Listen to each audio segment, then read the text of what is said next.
السلام علیکم ورحمۃ اللہ وبرکاتہ۔ بسم اللہ الرحمن الرحیم۔ الحمد للہ والصلاة والسلام علی رسول اللہ وعلی آلہ وصحبہ ومن والاه وبعد۔ رب کائنات کی توفیق اور اس ذات بابرکات کے فضل و کرم سے آج رمضان المبارک کا تیسرا دن ہے اور جمعے والے دن کی مناسبت سے ہم الحمدللہ ثم الحمدللہ قرآن مجید کے چوتھے پارے کا خلاصہ جو ہے وہ پڑھ رہے ہیں۔ چوتھے پارے کے حوالے سے جو سب سے بنیادی بات ذہن میں رکھنے والی ہے وہ یہ کہ اللہ ملک العلام رب ذوالجلال والاکرام نے پہلی آیت مبارکہ میں جس چیز پر ہماری توجہ مبذول کروائی ہے وہ ہماری ایک روایتی غلط سوچ ہے۔ اور ہماری غلط سوچ کیا ہے کہ اللہ کی راہ میں ہم بیکار اور فالتو چیزیں پیش کرتے ہیں۔ اللہ تعالیٰ فرماتے ہیں لن تنالوا البر حتى تنفقوا مما تحبون۔ اس وقت تک تم نیکی کی حقیقت کو پا ہی نہیں سکتے جب تک اللہ کی راہ میں وہ چیز خرچ نہ کرو جو تمہیں سب سے زیادہ محبوب ہو۔ چوتھے پارے کی ابتدا یہاں سے ہوتی ہے۔ یہ جو ہماری سوچ ہے نا کہ جو بچہ کسی کام کا نہیں ہے اسے دینی مدرسے میں ڈال دو، اور دین پھر ہم کہتے ہیں کہ دین ترقی نہیں کرتا، پہلی بات تو یہ۔ اس کے بعد اللہ رب العزت نے تعمیر کعبہ کا تذکرہ کیا، اور یہ بات مجھے اور آپ کو اچھی طرح پتہ ہے کہ خانہ کعبہ سب سے پہلے آدم علیہ السلام نے تعمیر فرمایا۔ سیدنا نوح علیہ السلام کی قوم پر جب اللہ تعالیٰ نے پانی کی شکل میں عذاب بھیجا تو دنیا کی ساری عمارتیں منہدم ہو گئیں، ان میں بیت اللہ بھی تھا۔ اس بیت اللہ کو سیدنا ابراہیم علیہ السلام نے تعمیر کیا، اور اس کے بعد رب کائنات نے اس بات کا اعلان کر دیا کہ امت مسلمہ کے پاس قیامت تک کے لیے دنیا کی امامت کا منصب ہے، اور اس منصب کا تقاضا یہ ہے کہ مسلمانوں کی تہذیب، مسلمانوں کا کلچر، مسلمانوں کا تمدن، مسلمانوں کی ثقافت ساری دنیا میں وہ دوسرے لوگوں سے الگ ہے۔ مسلمانوں کو کافروں سے بالکل الگ تھلگ نظر آنا چاہیے۔ یہ ایک علیحدہ مسئلہ ہے کہ آج کا مسلمان کافروں کا لباس، ان کی شکل و صورت، ان کی تہذیب، تمدن، ثقافت اور کلچر کو اختیار کرنا اپنے لیے فخر سمجھتا ہے۔ اس کے ساتھ ساتھ رب کائنات نے مسلمانوں کو دو حکم مزید دیے۔ پہلا، تقوی اختیار کریں، اللہ تعالیٰ کا ڈر اور اللہ تعالیٰ کا خوف اختیار کریں، اور دوسرا، آپس میں متفق اور متحد ہونے کے لیے جو اساس اور بنیاد ہے اللہ کا قرآن، نبی علیہ السلام کا فرمان، اسے ہمیشہ تھامے رکھیں۔ تیسرا حکم یہ دیا کہ کائنات کے امام صلی اللہ علیہ وسلم چونکہ دنیا سے جا چکے ہیں اور آقا علیہ السلام کے بعد کوئی نبی آنے والا نہیں ہے، اس لیے اب انبیاء والا فریضہ مسلمانوں کے ذمہ ہے نیکی کا حکم دینا، برائی سے منع کرنا۔ یہ ایک الگ چیز ہے کہ آج کا مسلمان یہ کام نہیں کر رہا۔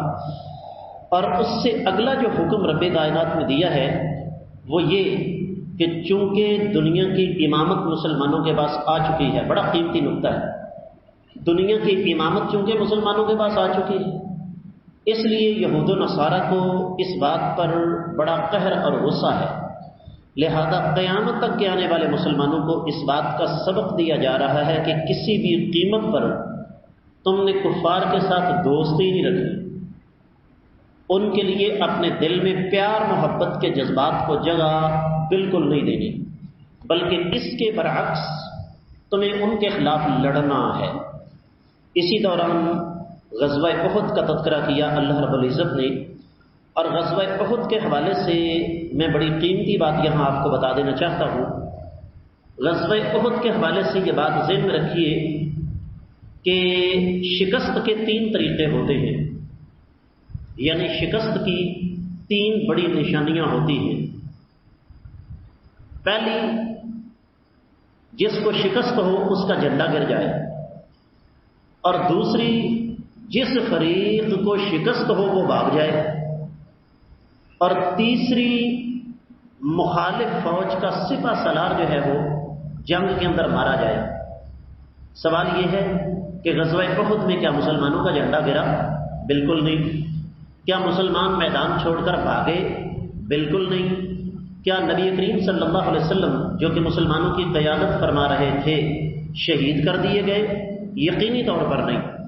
لیکن یہ طے شدہ بات ہے کہ غزوہ احد اسلامی ہی نہیں انسانی تاریخ کا ایک عظیم معرکہ تھا، جس میں ہمارے لیے بہت زیادہ اسباق ہیں کہ مسلمانوں کی ایک چھوٹی سی اجتہادی غلطی، فہم کی غلطی، سمجھ کی غلطی کی وجہ سے اتنا بڑا نقصان اٹھانا پڑا، لیکن ساتھ ہی رب کائنات نے اعلان فرما دیا کہ اللہ رب العزت نے اس فہم کی غلطی کرنے والوں کو معاف کر دیا ہے، لہذا قیامت تک کے لیے کسی کو یہ حق حاصل نہیں ہے کہ وہ احد کے مسلمانوں پر کسی قسم کی کوئی قدغن لگا سکے۔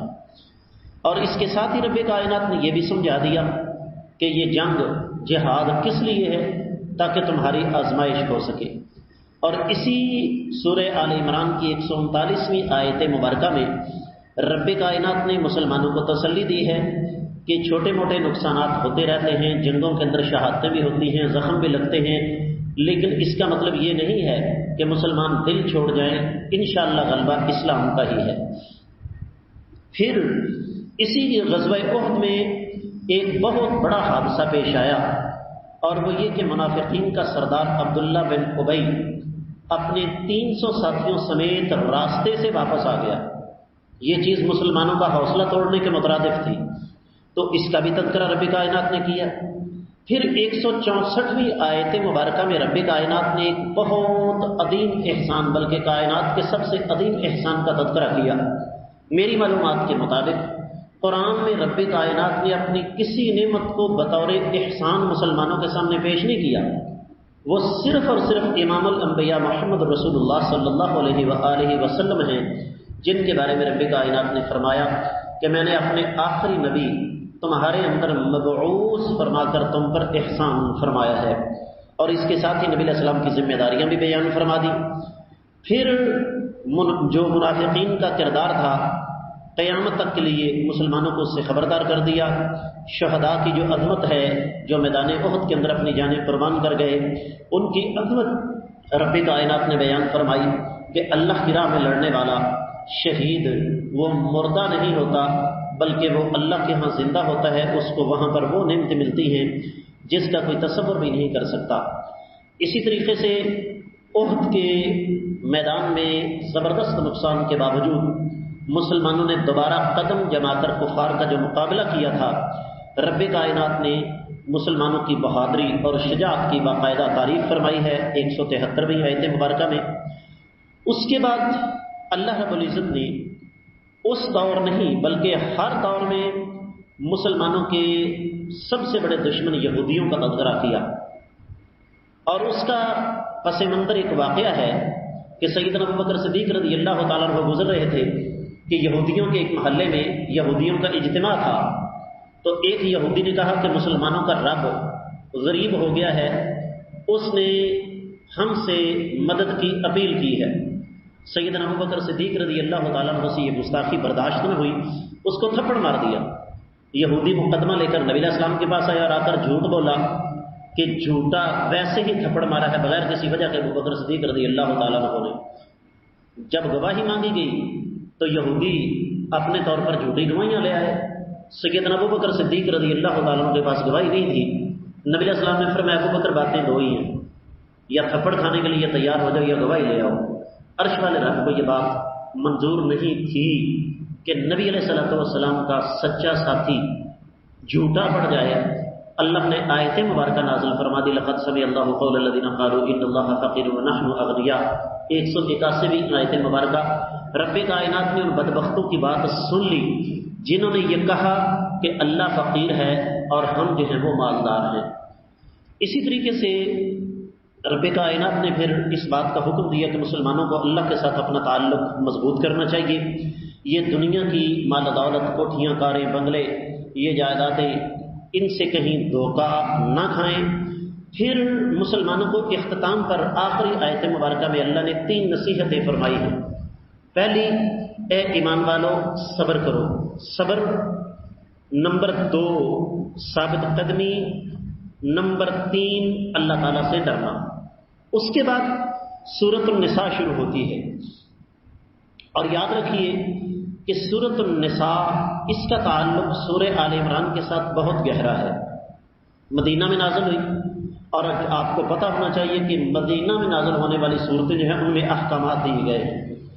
اور سورۃ النساء یہ دراصل ان بدبختوں کے منہ پر ایک تھپڑ ہے جو یہ کہتے ہیں کہ اسلام عورتوں کے حقوق کا تحفظ نہیں کرتا۔ پورے قرآن میں آپ کو سورۃ الرجال نہیں ملے گی۔ نساء کا معنی کیا بھائی؟ عورتیں۔ میرے اللہ نے پوری ایک سورہ مبارکہ نازل فرما دی۔ اس کا آغاز ہی یتیم بچوں اور بیوہ خواتین کے حقوق کے تحفظ سے ہوتا ہے۔ وہ ایک علیحدہ مسئلہ ہے کہ ہم اس کا خیال کریں یا نہ کریں۔ پھر یتیم کی کفالت، یتیم کی پرورش، اس کا اجر و ثواب، بیوہ خواتین، ان کے سسرالی رشتہ داروں کو خبردار کیا گیا ہے کہ ان کے حقوق کیا ہیں اگر وہ آگے شادی کرنا چاہیں، کوئی منع نہ کرے۔ پھر اللہ تعالیٰ نے اسی دوران طلاق اور حق مہر کے مسائل بیان کیے ہیں۔ چوتھے پارے کی آخری آیت مبارکہ اور 5ویں پارے کی پہلی آیت مبارکہ میں اللہ رب العزت نے تذکرہ فرمایا ہے ان رشتوں کا جن سے شادی نہیں ہو سکتی۔ جا کر ترجمے والا قرآن مجید لے کر پڑھ لیجئے گا۔ اور پھر اسی طریقے سے اللہ ملک العلم رب الجلال والاکرام نے اسی سورۃ النساء میں انسانوں کے باہمی حقوق کا تذکرہ کیا، یتیموں کے حقوق کا تذکرہ کیا۔ حدیث میں آتا ہے نبی علیہ الصلوۃ والسلام نے ارشاد فرمایا، انا وکافل الیتیم کہاتین یوم القیامہ، جس طرح یہ 2 انگلیاں اکٹھی ہیں میں یتیم کی کفالت کرنے والے ایک شخص کے ساتھ قیامت کے روز یوں اکٹھا ہوں گا۔ اور پھر اسی طرح رب کائنات نے توبہ کی قبولیت کی شرائط بھی اسی سورہ مبارکہ میں بیان کی ہے۔ آپ کو پتہ ہے توبہ کی قبولیت کی 6 شرطیں ہیں۔ سب سے پہلے اخلاص، دوسری شرط برے کام کو فوراً چھوڑ دینا، تیسری شرط دوبارہ نہ کرنے کا پختہ عزم کرنا، چوتھی شرط انسان کو اپنے کیے پر ندامت ہو، 5ویں شرط اگر گناہ کا تعلق حقوق العباد کے ساتھ ہے تو یا معافی مانگ لینا یا اس کا بدلہ دے دینا، اور 6ٹھی شرط کیا ہے؟ توبہ کا دروازہ بند ہونے سے پہلے توبہ کرنا۔ اور توبہ کا دروازہ بند کب ہوگا؟ جب موت کا فرشتہ اگر گردن کو پکڑ لے گا، پہلا موقع، اور دوسرا موقع جب سورج مغرب سے طلوع ہوگا۔ اور یاد رکھیے سورج مغرب سے طلوع قیامت والے دن نہیں ہوگا بلکہ قیامت والے دن سے پہلے ہوگا۔ اسی طرح جو بیوہ خواتین کے حقوق ہیں، یاد رکھیے چونکہ ہمارے آباء و اجداد ہندوؤں کے ساتھ رہے، اس لیے ہندوؤں کے ہاں جو ودوا عورت ہے اس کو سب سے پہلے تو منحوس سمجھا جاتا ہے کہ یہ اپنا بندہ کھا گئی ہے۔ سوال یہ ہے کہ دنیا کی کون سی عورت ہے جو یہ چاہے گی کہ اس کا شوہر جو ہے وہ مر جائے؟ اور یہ دنیا کا واحد رشتہ ہے جس کا سوگ 4 مہینے 10 دن ہے۔ کس لیے؟ دنیا کا سب سے پہلا، سب سے مضبوط، سب سے عزیز، سب سے محبت کرنے والا رشتہ میاں بیوی کا ہے۔ اور یہی وجہ ہے کہ اسلام نے جو حقوق بیوہ خواتین کو دیے ہیں، ویسے تو عورتوں کو اسلام نے بڑے حقوق دیے ہیں، لیکن خاص طور پر جو بیوہ خواتین کو اسلام نے حقوق دیے ہیں، دنیا کے کسی مذہب میں وہ حقوق ان کو حاصل نہیں ہو سکتے۔ اور یاد رکھیے عہد رسالت میں صحابہ اکرام کے دور میں کسی خاتون کا شوہر شہید ہو جاتا یا دنیا سے چلا جاتا تو لوگ تعزیت کرنے کے بہانے جاتے اور اشارتاً بات کر جاتے کہ بی بی تیری عدت ختم ہو جائے، کسی کو بتانا نہیں۔ کیا مطلب؟ کہ تیری عدت ختم ہوگی تو میں تجھے اپنے تحفظ میں لے لوں گا۔ اسی طرح محرم خواتین کی تفصیل اللہ تعالیٰ نے، جیسے میں نے عرض کیا کہ آخری آیت مبارکہ 4 پارے کی 5ویں پارے کی پہلی آیت مبارکہ ہے، اس میں بیان کی ہے۔ تو یہ تھا ہمارے اس سبق میں 5ویں پارے کا خلاصہ، 4 پارے کا خلاصہ۔ رب کائنات نے توفیق دی تو انشاءاللہ ہمارا یہ سفر جو ہے وہ جاری رہے گا۔ اللہ تعالیٰ کی بارگاہ میں دعا ہے کہ اللہ تعالیٰ ہمیں سمجھ کر عمل کرنے کی توفیق عطا فرمائے۔ وما علی الا البلاغ المبین۔